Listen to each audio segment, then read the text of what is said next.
Joining us to share how they celebrate the Spring Festival is Chef Nick Liu, Cecilia Nguyen, and our beauty expert, Grace Lee.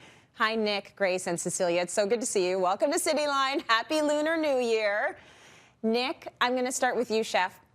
Tell us a little bit about the importance of Lunar New Year and how the history of this particular day has its roots in China. Well, first of all, Tracy, Kung Hee Fa Choi. The Lunar New Year, also known as the Spring Festival, is the most important celebration in China and other parts of the world as well. It follows the lunar calendar, and when it started, it was really to honor the household, ancestors, and the link between like the heavens and the earth. It begins with a new moon, goes for about like 2 weeks, and then ends at the full moon, and that's when the Festival of Lanterns happen. Sounds beautiful. Okay, tell us about some of the amazing traditions that you're going to celebrate in your home, Nick. How do you do it? Well, it really starts with the family. My mom is Hakka Chinese from South Africa, so we have a large South African Chinese community that we hang out with, and it's basically everyone that I was brought up with in the South Africa community is some type of uncle or aunt. So my family parties are like 30 people plus. When my grandparents were alive, we celebrated with like massive celebrations. It would either be a potluck or we go to a restaurant and do like a Chinese banquet dinner. Nowadays we do like a hot pot, and this has just mountains of like seafood and meat and vegetables. And it's always about abundance. So one of the most important things also is having, a whole fish, and the whole fish represents abundance, and things are always about luck and have symbolism about them. Ooh, that sounds good. You know what? Hold tight to that 30-plus family. Like, Nick, that is such an important thing. I think that is so lovely. Okay, Gracie, you and I have talked about a lot of things, but never this. So how is Lunar New Year celebrated in your household? And are your traditions much different than Chef's? Well, typically, I think the similarities are really about like amazing food and, tying in with your family. I am Korean and my husband is Chinese, so we kind of take the best of both traditions. But in Korea, it is customary to have your first meal as this dumpling rice cake soup. And these rice cakes are white, and they symbolize like purity and cleanliness. So it's like kind of a clean slate for the start of the new year. And then the roundness of the dumplings and the circular kind of shape of the rice cakes also represent like the Korea's old coin, which also symbolizes prosperity. And then we typically dress up in these Korean traditional hanboks, which I'm wearing.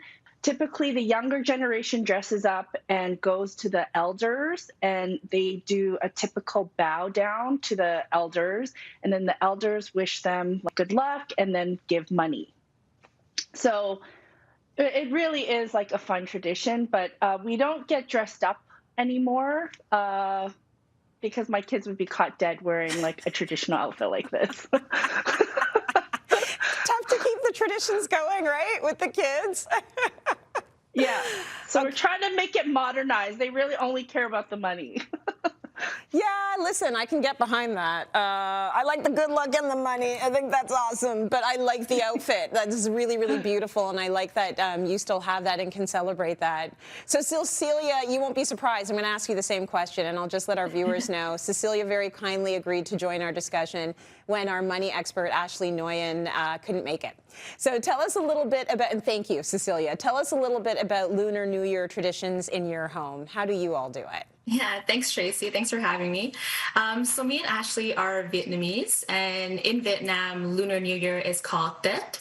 And usually in my household, the day before, we usually burn incense, and we have a table with an array of different fruits, such as papaya, grapefruit, and watermelon. And each of these kind of symbolize good luck, prosperity, and happiness in the new year. We also have this particular flower called Hua Mai, And this is kind of a lucky tree where the elders would put lucky envelopes on the branches. And then the following day, the children would kind of run down and pick from these trees and greet their elders with a Happy New Year. So that's really fun. I loved doing that when I was younger. And as well, this is followed by a traditional meal that we have, which is called bantet, which is essentially a sticky rice filled with mung bean that is wrapped in banana leaf and steamed. And we usually eat this the morning of, and this is usually paired with radishes and fish sauce. So something that my family looks forward to every year. And Cecilia, you and Ashley are cousins, right? We are, yes, we're cousins. Thank you so much for hanging out with us. I'd love to go to superstitions now a little bit. So, Nick, I'll go to you. Are there certain values and superstitions of Lunar New Year that you follow? There are. I'm not a very superstitious person, but there is a major thing where it's like you're not supposed to clean, and it represents like when you're sweeping your floors, you're sweeping all the luck out of your house. Another thing is because I have a bald head, I don't cut my hair, and that represents cutting away all your luck. So during Chinese New Year or Lunar New Year, I get a little bit sprouty and things are kind of going all over the place. And as you can see, I'm wearing some red colors. Red colors are really important for Chinese culture, and it's the luckiest color, and it's said to keep evil spirits away. Okay, Grace, you were talking a little bit about your kids not wanting to do the traditional outfits, but I would love you to look back to when you were a kid and celebrating Lunar New Year to now as a grown-up. Do you have a favorite part, and has it changed? Well, to be honest, Tracy, when I was younger, it was a lot of fun because I was the one receiving the money. And now as a parent, and I'm considered more of the elder now, I'm the one giving the money. So two very different positions, both fun in its own way. But my husband and I still get the lucky red envelopes from his mom, and my mom also gives us money, even though they're not supposed to. But we don't bring in as much money as we used to. As we did when we were little. So my kids are benefiting greatly from getting a lot of money at Lunar New Year. Ooh, they sure are. They're cashing in. Nick, what about you? Are you giving out the money? Are you getting the money, or both? Yeah. Well, I'm kind of the same. So I don't have any kids, but I am considered an elder, and I own a restaurant, and I have about 20 kids of my own that are in my restaurant. I give everyone in my restaurant a red packet just to receive good fortune and good karma. And that's one of the things with a red packet is the more you give, the more karma you receive back. And that's the way it works. That's the way it's supposed to work. You give out the good, it comes back to you. So this is great. Listen, Nick and Grace and Cecilia, I really appreciate you sharing these beautiful traditions with us today.